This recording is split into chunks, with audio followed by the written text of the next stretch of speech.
저는 75년도에 입대를 했으니까 군대 생활을 한 지 거의 한 40년 다 돼가지고 그때 그 고무신을 거꾸로 신는다 라는 말이 유행이었어요.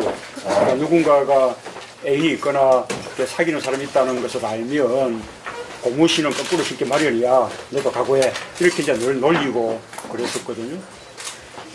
그런 고무신이라는 말이 지금도 그렇게 뭐 좀 쓰여지고 있다는 게 좀 애틋하기도 하고 좀 정겨운 그런 좀 생각이 드네요. 그리고 곰신 그 카페 회원수가 뭐 다 이렇게 합치면 거의 뭐 50만 명에 가깝다는 이야기를 들었는데, 아마 그만큼 이렇게 군대를 이렇게 그 친구를 군대로 보낸 게 그만큼 걱정된다는 뜻이 아닐까 싶어요. 옛날에 제 아들은 한 10년 전에 군 생활을 했는데, 그때 제 아내는 길거리 가다가 군복 입은 군인만 보면 눈에 막 눈물이 나는 거예요. 그런 아마 이렇게 친구들을 군대에 보낸 그런 분들이 어떤 걱정하는 마음들이 그렇게 많이 함께 이렇게 뭐 카페로 모이게 된 거 아닌가 싶기도 하고요. 또 한편으로는 요즘 뭐 총기 난사 사건이라든지, 그 다음에 또 집단적인 폭행 때문에 또 사망한 사건이라든지, 그 다음에 자살 사건이라든지, 이런 사건들이 끊이지 않고 있어서 또 그런 걱정들이 더 커지지 않았을까. 그런 면에서 또 정치하는 사람으로서 저는 조금 무거운 책임감도 이렇게 느끼고요. 그러나 이제 이런 또 마음들이 이렇게 모이면 그것이 또 군대에 대한 관심이기 때문에 군대를 빠르게 이렇게 좀 변화시킬 수 있는 하나의 운동력이 되기도 할 거라고 생각합니다. 우리 사회 발전에 비해서 군대가 굉장히 뒤처져 있는데, 그 이유는 결국은 이 군대라는 게 누구나 의무적으로 하게 되어 있는 기관이라고 생각해가지고 좀 국민들이 관심을 어쩔 수 없는 하나의 기관으로 그렇게 이제 시부해버리면서 관심을 좀 덜 기울였기 때문인 것이거든요. 이렇게 이제 많은 분들이 군대의 어떤 인권, 군대의 복지, 또 병역 문화 이런 데도 관심을 이렇게 가져준다 그러면 우리 군대도 우리 사회가 발전하는 그 속도에 걸맞게 빠르게 이렇게 변화하지 않을까 생각을 합니다. 참고로 이제 말씀드리자면 아까 제가 이제 꽃신이라고 했는데, 제 아내는 제가 입영할 때 훈련소 문 앞에 이제 함께 와주었고, 또 제가 제대할 때 제가 제대하는 그 부대에 또 그 문에서도 기다려 주었습니다. 저는 아주 행운하죠.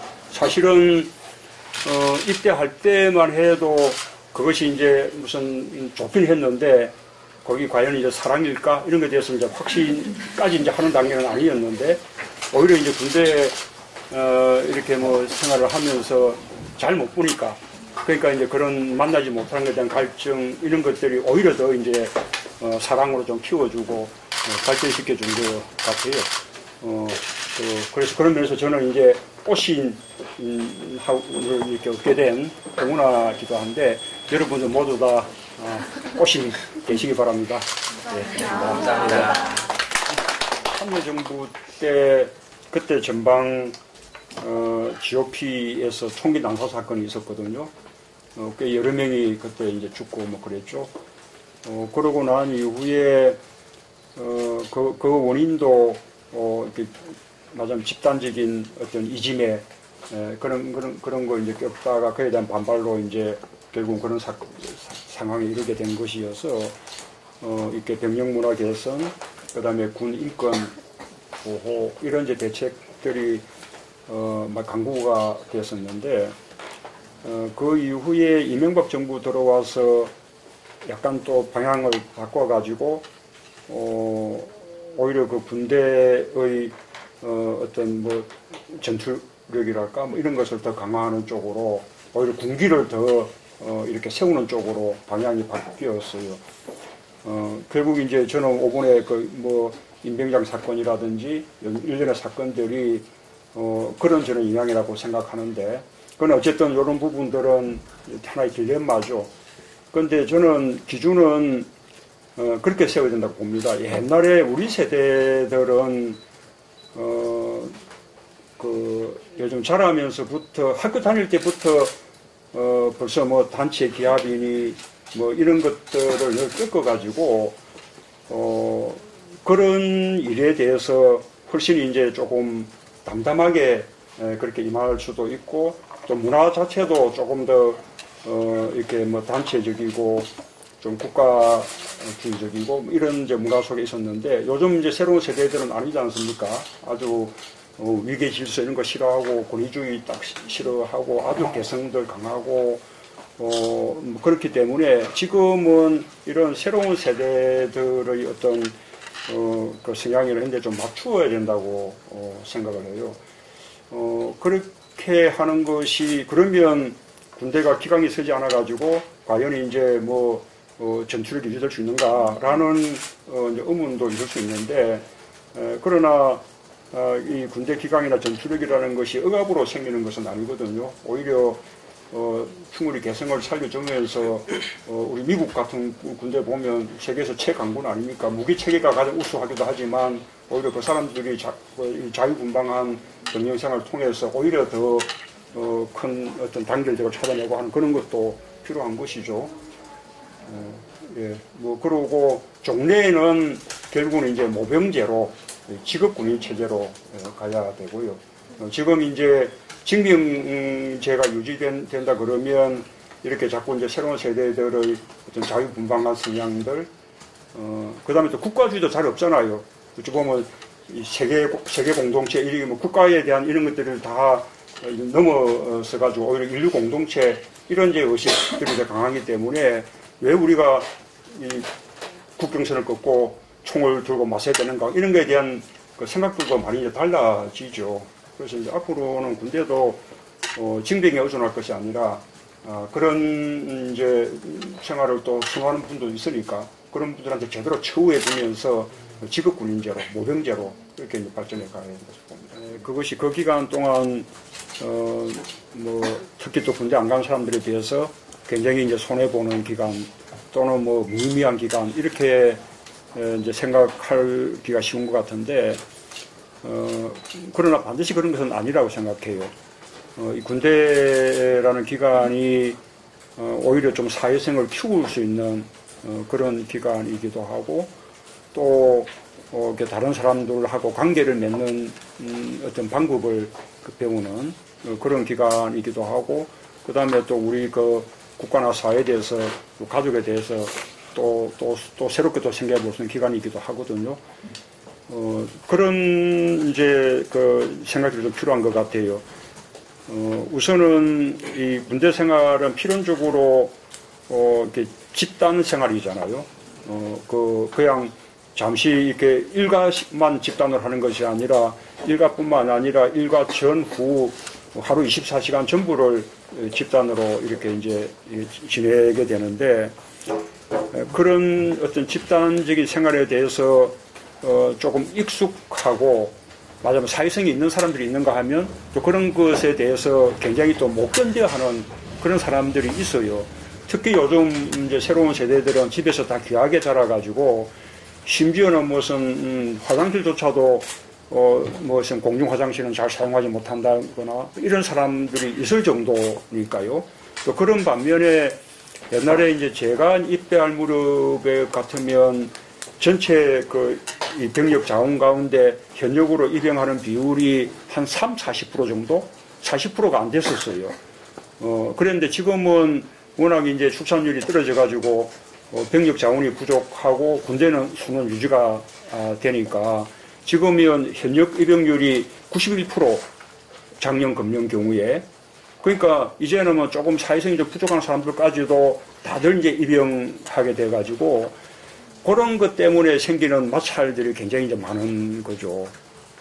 그에 대해서 이제 세심한 그 필요하죠. 그런 아마 사회성이 약하기 때문에 그 어려움을 겪는 사람도 있을 거고 또 그런 사람들을 상대하다 보니까 또 자기 또 저 본의 아니게 그렇게 또 관계가 불편해지는 그런 경우도 있을 테죠. 그래서 이제 그런 것에 대해서 해결해 주는 방법은 역시 이제 군대에도 지금도 있긴 있습니다. 지금도 군 뭐 이렇게 병영 생활 뭐 전문 뭐 상담관 뭐 이런 제도가 있는데 여기 참여정부 때는 군 기본권 상담관을 했다가 요즘은 이제 병영생활 전문 상담관 이렇게 바꿔졌는데 이게 일종의 군 사회복지 사회복지사예요. 군대의 사회복지사 그렇게 이제 외부에 그 사람들이 와 있는 건데 지금 수가 태부족하죠. 아직까지 연대급에도 한 명씩 배치가 다 안 돼 있으니까 이런 이제 사회복지사들이 군대 내에도 많아져서 방금 사회성이 부족해서 어려움을 겪는 사람이든 또 거꾸로 반대 입장에 있는 사람이든 그런 사람들이 늘 좀 이제 상담을 받기도 하고 그런 걸 통해서 또 문제가 해결되기도 하고 소통되기도 하고 예, 그런 노력들이 필요할 것 같습니다. 요즘은 예를 들면 무슨 감정 노동자들도 그분들의 스트레스를 위해서 직장 내에 전문 상담사를 줘야 된다. 이런 정도까지 우리 인식이 이제 높아진 거 아닙니까? 그런데 이 상담사라는 게 다 전문화 돼야 되는 거거든요.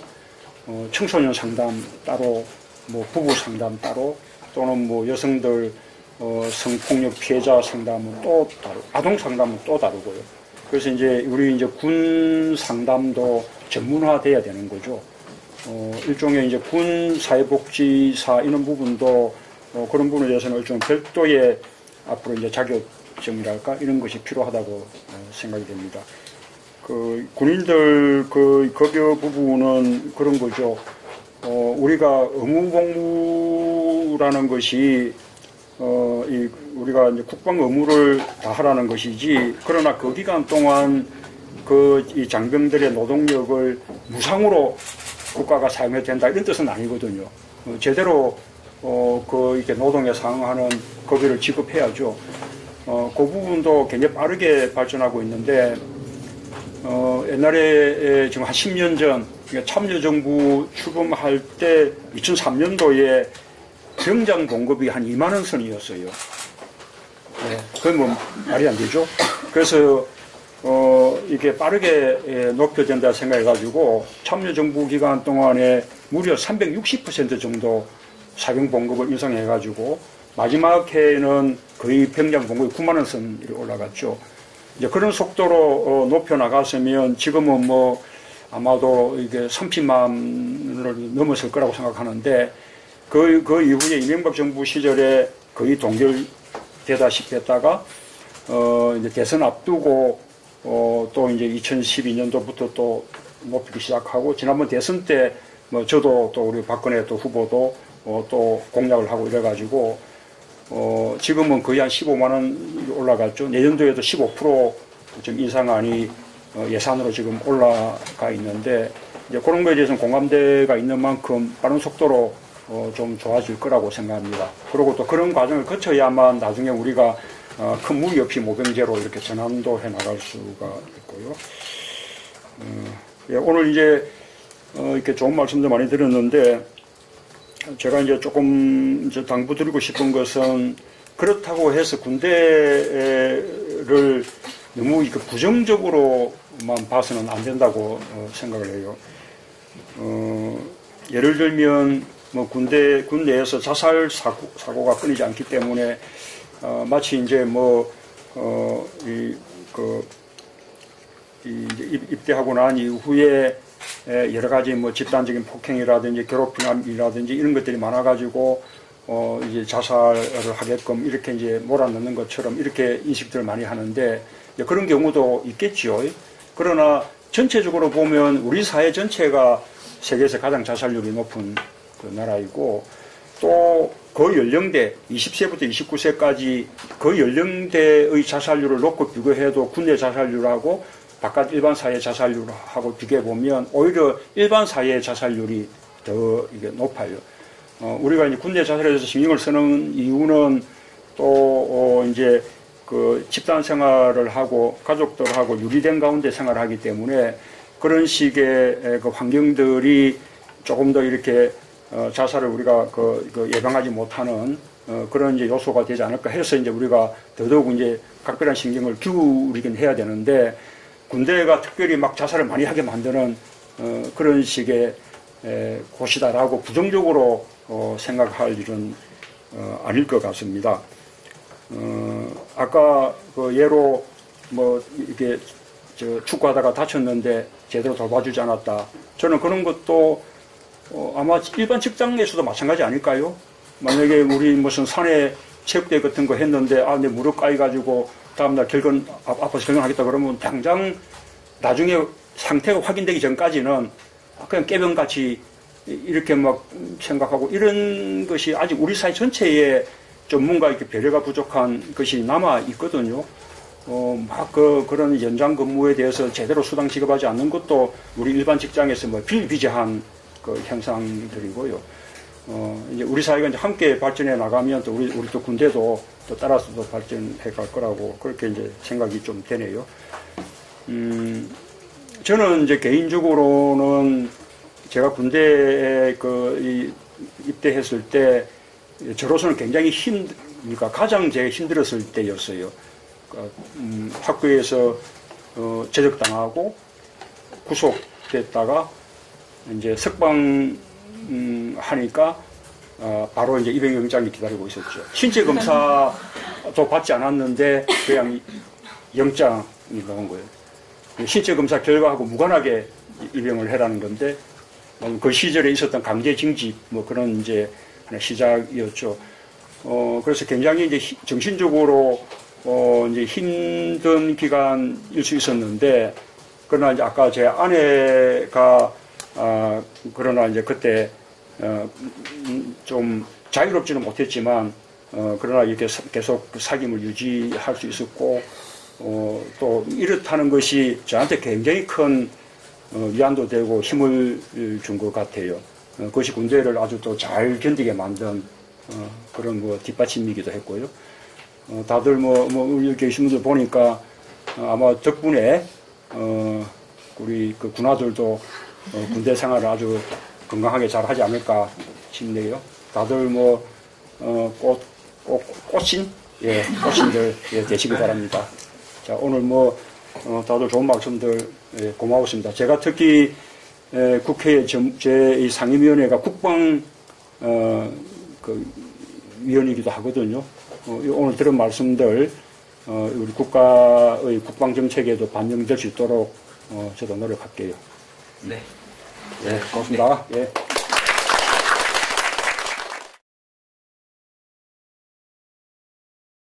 거기 과연 이제 사랑일까? 이런 것에 대해서 이제 확신까지 이제 하는 단계는 아니었는데, 오히려 이제 군대, 이렇게 생활을 하면서 잘 못 보니까, 그러니까 이제 그런 만나지 못하는 것에 대한 갈증, 이런 것들이 오히려 더 이제, 사랑으로 좀 키워주고, 발전시켜 준 것 같아요.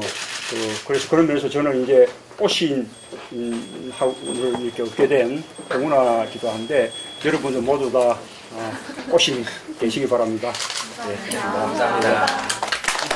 참여정부 때 그때 전방 GOP에서 총기 난사 사건이 있었거든요. 꽤 여러 명이 그때 이제 죽고 그랬죠. 그러고 난 이후에 그 원인도 이렇게 맞으면 집단적인 어떤 이짐에 그런 거 이제 겪다가 그에 대한 반발로 이제 결국 그런 상황에 이르게 된 것이어서 이렇게 병력 문화 개선, 그다음에 군 인권 보호 이런 이제 대책들이 막 강구가 됐었는데, 그 이후에 이명박 정부 들어와서 약간 또 방향을 바꿔가지고 오히려 그 군대의 어떤 전투력이랄까 이런 것을 더 강화하는 쪽으로, 오히려 군기를 더 이렇게 세우는 쪽으로 방향이 바뀌었어요. 결국 이제 저는 이번에 임병장 사건이라든지 일련의 사건들이 그런 저는 영향이라고 생각하는데, 그건 어쨌든 이런 부분들은 하나의 딜레마죠. 그런데 저는 기준은 그렇게 세워야 된다고 봅니다. 옛날에 우리 세대들은 그 요즘 자라면서부터 학교 다닐 때부터 벌써 뭐 단체 기합이니 뭐 이런 것들을 늘 겪어가지고 그런 일에 대해서 훨씬 이제 조금 담담하게 그렇게 임할 수도 있고 또 문화 자체도 조금 더 이렇게 뭐 단체적이고 좀 국가주의적이고 이런 이제 문화 속에 있었는데 요즘 이제 새로운 세대들은 아니지 않습니까? 아주 위계 질서 이런 거 싫어하고 권위주의 딱 싫어하고 아주 개성들 강하고 뭐 그렇기 때문에 지금은 이런 새로운 세대들의 어떤 그 성향이나 이런 데 좀 맞추어야 된다고 생각을 해요. 그렇게 하는 것이 그러면 군대가 기강이 서지 않아 가지고 과연 이제 뭐 전투력이 유지될 수 있는가라는 이제 의문도 있을 수 있는데 그러나 이 군대 기강이나 전투력이라는 것이 억압으로 생기는 것은 아니거든요. 오히려 충분히 개성을 살려주면서 우리 미국 같은 군대 보면 세계에서 최강군 아닙니까? 무기 체계가 가장 우수하기도 하지만 오히려 그 사람들이 자유분방한 병영 생활을 통해서 오히려 더 큰 어떤 단결력을 찾아내고 하는 그런 것도 필요한 것이죠.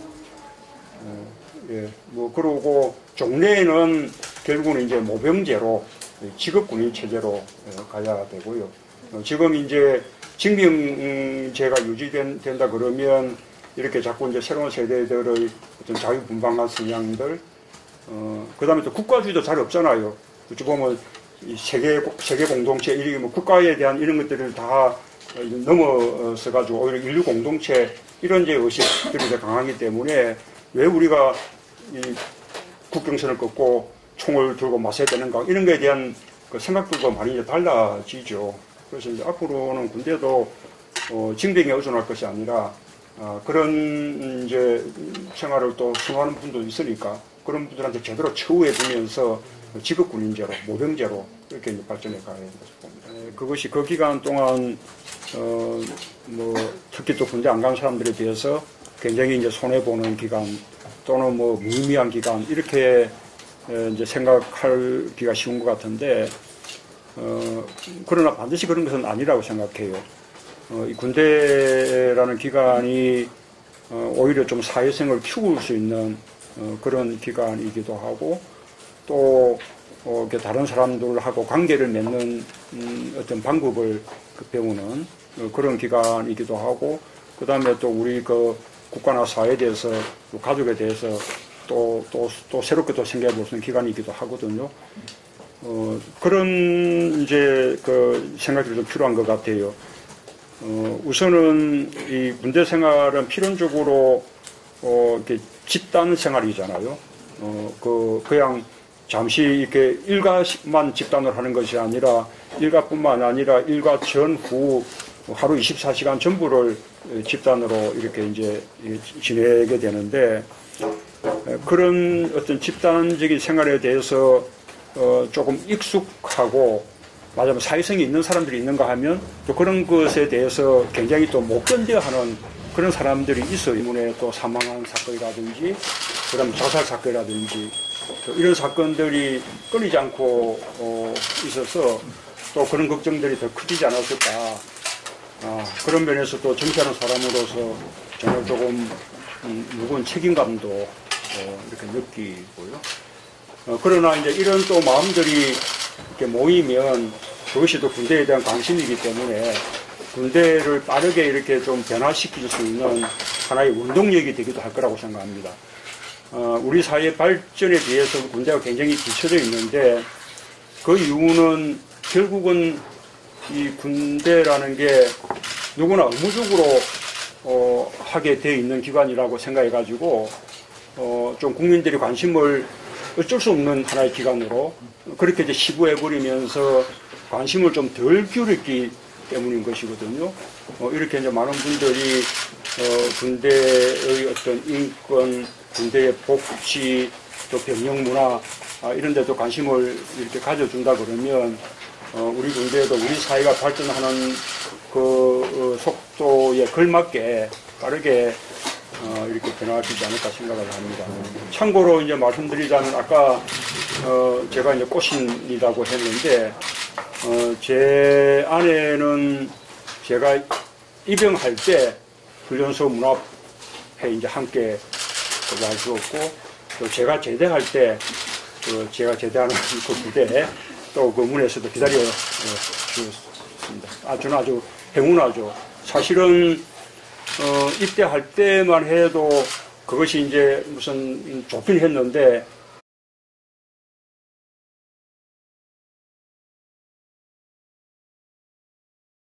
저는 75년도에 입대를 했으니까 군대 생활을 한 지 거의 한 40년 다 돼가지고 그때 그 고무신을 거꾸로 신는다라는 말이 유행이었어요. 그러니까 누군가가 애인이 있거나 사귀는 사람이 있다는 것을 알면 고무신은 거꾸로 신기 마련이야. 너도 각오해. 이렇게 이제 늘 놀리고 그랬었거든요. 그런 고무신이라는 말이 지금도 그렇게 뭐 좀 쓰여지고 있다는 게 좀 애틋하기도 하고 좀 정겨운 그런 좀 생각이 드네요. 그리고 곰신 그 카페 회원수가 뭐 다 이렇게 합치면 거의 뭐 50만 명에 가깝다는 이야기를 들었는데 아마 그만큼 그 이렇게 군대를 이렇게 그 친구를 군대로 보낸 게 그만큼 걱정된다는 뜻이 아닐까 싶어요. 옛날에 제 아들은 한 10년 전에 군 생활을 했는데 그때 제 아내는 길거리 가다가 군복 입은 군인만 보면 눈에 막 눈물이 나는 거예요. 그런 아마 이렇게 친구들을 그 군대에 보낸 그런 분들의 어떤 걱정하는 마음들이 그렇게 많이 함께 이렇게 뭐 카페로 모이게 된 거 아닌가 싶기도 하고요. 또 한편으로는 요즘 뭐 총기 난사 사건이라든지 그 다음에 또 집단적인 폭행 때문에